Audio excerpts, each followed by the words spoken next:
Delicious.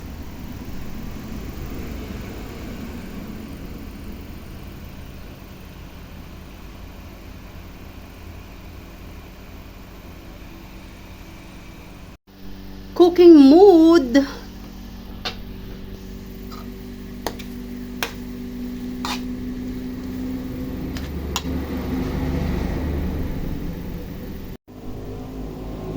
Ayan mga best.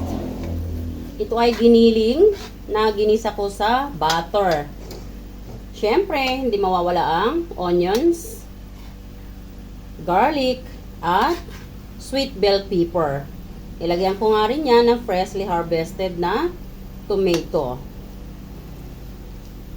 At tapos nating gisahin, nilagyan ko na rin yan ng ating paboritong kapartner sa kusina na ginisa mix. At syempre, lalagyan na rin yan natin ngayon ng durog na paminta. At kayo na lang ang mag-adjust ng durog na paminta kung gaano ka raming quantity ang gusto nyong ilagay. Tandaan natin sa paglalagay ng ingredients sa ating niluluto, hindi importante ang quantity ng ingredients dahil ang gusto nating ma-achieve dito ay ang quality ng ating niluluto. And yes, tama ang narinig nyo, yung quality ng ating niluluto. Yes. So matapos nating gisahin yan, so nakita nyo, medyo na dry na yung ating giniling. And now it's time to lagay ang evaporada. Yes. Ang evaporada milk ay pwede na nating i-mix dyan. At ang susunod nga nating ilalagay ay ang ating cheesy sauce.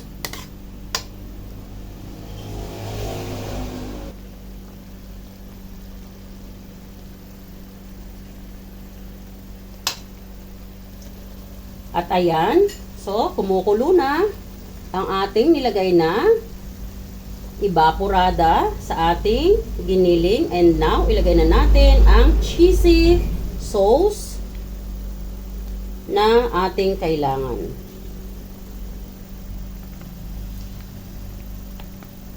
Ayan. Matapos nating ilagay ang cheesy sauce natin, tayo ay mag-a-add ng konting sugar. Ayan. So, haluin lang natin. Keep it stirring ha, para hindi magkaroon ng burning smell sa bottoms, no?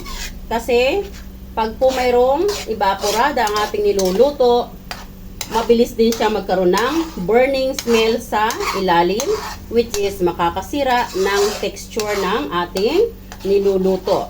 And then, pag nangyari yun, hindi natin makukuha ang tamang texture ng ating niluluto. Yung outcome niya ay magiging messy, no? So, pag tayo ay nag-i-expect ng masarap sa ating niluluto, once na nagkaroon ng burning sa ilalim, automatically, you have to expect na ang texture niyan at lasa wouldn't be the same anymore like what you expect. Yes. So, kaya, keep on stirring.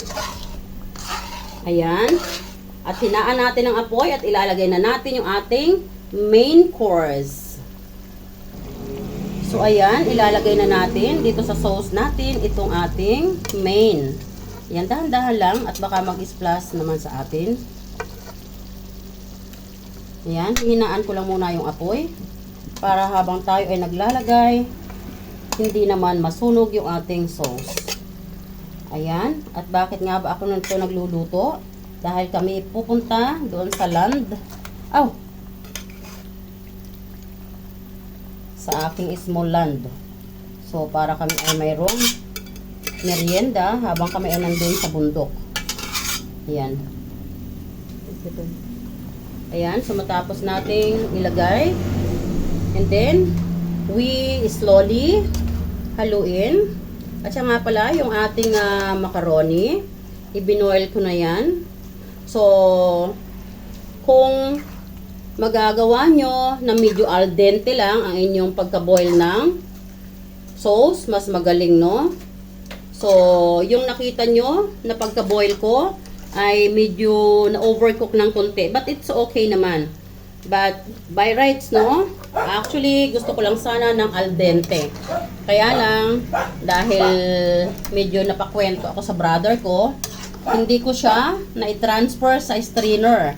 So, from pressure cooker, nahayaan ko siya na mag-cool down doon. So, medyo na-overcook siya. So, I just advise, no, everyone, pag tayo ay nag-boil ng macaroni or ng ating gagamitin na noodles, wag nating hayaan na mag-cool down dun sa ating pinaglutuan. Right away, i-transfer natin sa strainer para dun siya mag-cool down. At the same time, ma-drain na rin yung fluid na pinagpalambutan sa kanya para hindi mag-cause ng overcooking texture. Ayan. So, okay lang naman kasi ako ay may mga batang kasama, no, na pupunta dun sa aking land. So, medyo itong texture na ito ay okay naman sa kanila. So, anyway, ako na lang mag-a-adjust.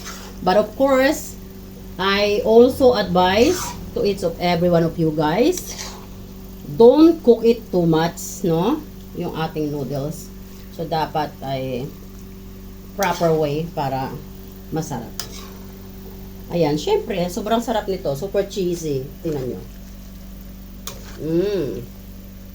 Diba? Oh, diba? Ayan. So, guys, ito ay simple laang. Hindi siya masyadong marikado, ha? Pero, guys, I'm telling you, sobrang sarap nito. Look at that. Now, gagawa tayo ng kanyang sauce na ilalagay natin sa ibabaw para ma-maintain niya yung kanyang napakasarap na lasa. Pero look at this. Oh, di ba? Yummy-licious.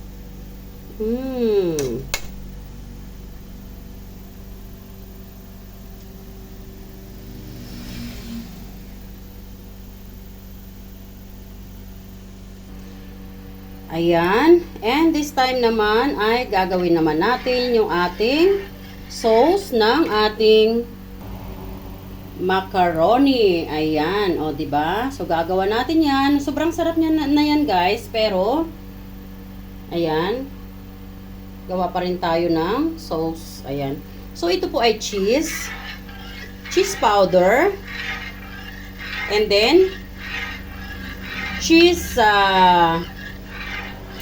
kunting liquid cheese, and then powdered milk, condensed milk, syempre hindi mawawala ang cornstarch, and then sugar. At now ay ilalagay na natin yung evaporada. Ayan, lagay natin yung evaporada na milk. Hindi ko na naipakita sa inyo, guys, yung kumpleto ng ricado habang nilalagay ko kasi I'm all alone this time. I have no camera person. Then, hayaan lang natin yan na maging thick, no? But keep stirring para hindi siya magbuo-buo. Para maging maganda yung texture na gusto nating ma-achieve. So, ayan mga beshi love. Okay na po itong sauce na to. Tingnan nyo yung texture. Tika, i-clear ko lang kasi medyo may pagka-blurry. So, yung texture niya ay malapot dapat ganyan.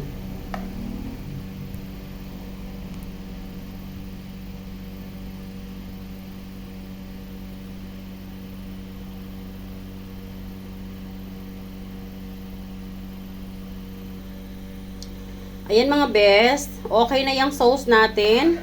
So, wag nating masyadong laputan kasi pag yung lapot na lapot niya, pag lumamig po yan, hindi nyo na mahalo, no? Para na siyang paste, no? So, yan po ay okay lang, yung texture na yan. At pag lumamig yan ay solid yan na yun ang kailangan ng ating macaroni. Yes, so ilalagay lang natin yan, ipi-place natin yan sa isang Tupperware. At itong sauce na ginawa natin ay ilalagay natin yan sa ibabaw. Yes, tama ang narinig nyo. Ilalagay natin yan sa ibabaw, no? Para every scoop natin sa plate, may sasamang sauce. So, medyo saucy yung ating yummy macaroni. Yes. At siya nga pala, ang ating macaroni ay ating pitusen. Yes, pitusen macaroni. So, ayun. So, tama na yan. Pinatay ko na yung apoy niya. Siya nga pala, aside dun sa mga ingredients na minention ko sa inyo kanina, nag-add pa rin ako ng konting salt para mabalance yung taste dahil hindi naging enough yung lasa na galing dun sa ating cheese. Yes. So, para balancing yung lasa, nag-add ako ng very little. Very little, no? Kayo na mag-adjust kung gaano ka rami yung salt na ilalagay nyo. Basta ang importante, hindi dapat maging maalat ang pitusen. Dapat ay yummy, no? At mas naninimbang yung lasa ng cheese. Ayan. So, kaya nga, tayo ay gumawa ulit ng additional na cheesy sauce. Yes. Ayan. Tingnan nyo yung sauce niya. Diba? So, ayan. Lalagay na natin yan sa isang Tupperware.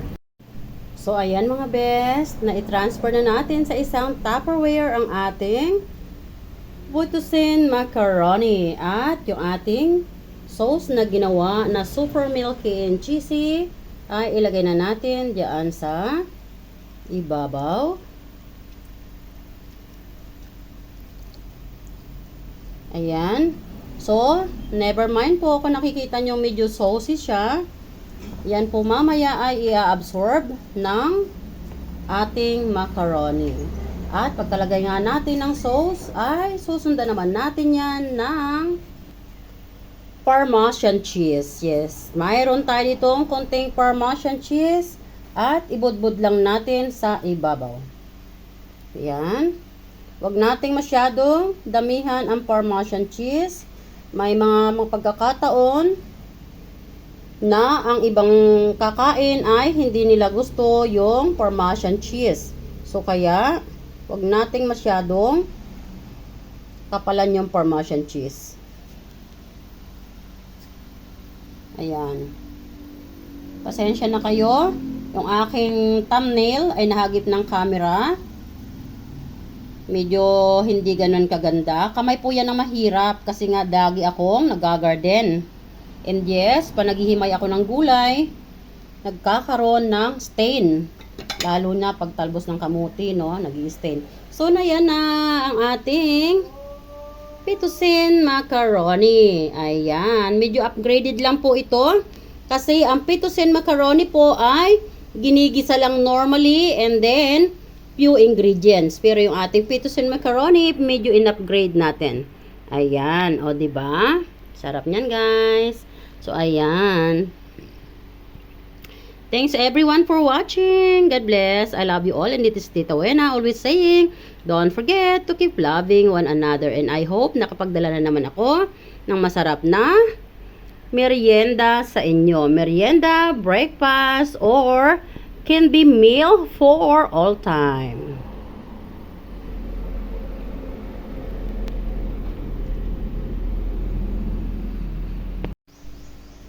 Thanks everyone for watching. Let's support one another. Delicious. Pitusen macaroni ni Tita Wena. So for upgraded ang lasa. Sarap. Ayan. Wow, delicious. Thanks for watching everyone. God bless.